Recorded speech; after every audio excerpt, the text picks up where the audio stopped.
Now at 6, new funding will help sexual violence survivors in Ohio. The Ohio Alliance to End Sexual Violence just received $700,000 to help survivors. Now, according to the CDC, half of women will experience sexual violence in their lifetime, and 1 in 3 men will experience it.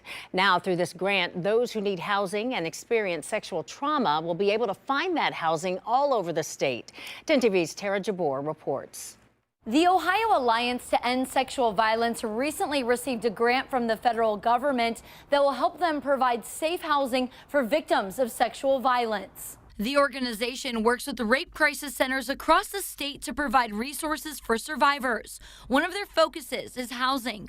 Right now, they provide temporary housing, but this money will allow them to provide more permanent housing. Putting survivors into longer-term housing situations where it's not a hotel motel, it's actually an apartment, a townhouse, a house. To survivors, this housing could be life-changing. Sophia Pfiffner, a survivor of sexual violence and advocate, says this housing is a top priority for survivors of sexual violence. Having a place to come home to where you know that the locks on the doors work, that you can be safe. Tara Purdy with Sarnco says the grant money means the world to them. It's something she says has been in need in Ohio for over 20 years. They are on their first step to healing, because your first step is to feel safe and know that, that violence is not knocking right there at your door. Ohio Alliance to End Sexual Violence will partner with property owners across the state.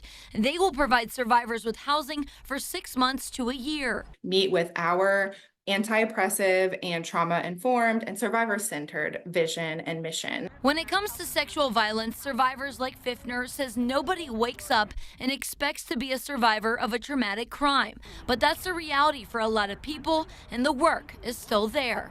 There are real issues, systemic issues connected to violence. And while it did bring and raise awareness, there's so much more to do. Anyone who experiences sexual violence in Ohio could be eligible for this support. We'll have more information on how to do so at our website, 10tv.com. Reporting in Columbus, Tara Jabor, 10 TV News. And if you or someone you know is experiencing sexual violence, help is available 24/7. Just call the Ohio Sexual Violence Helpline anytime at the number on your screen. That's 844-644-6435. The confidential resource provides support and options in your community.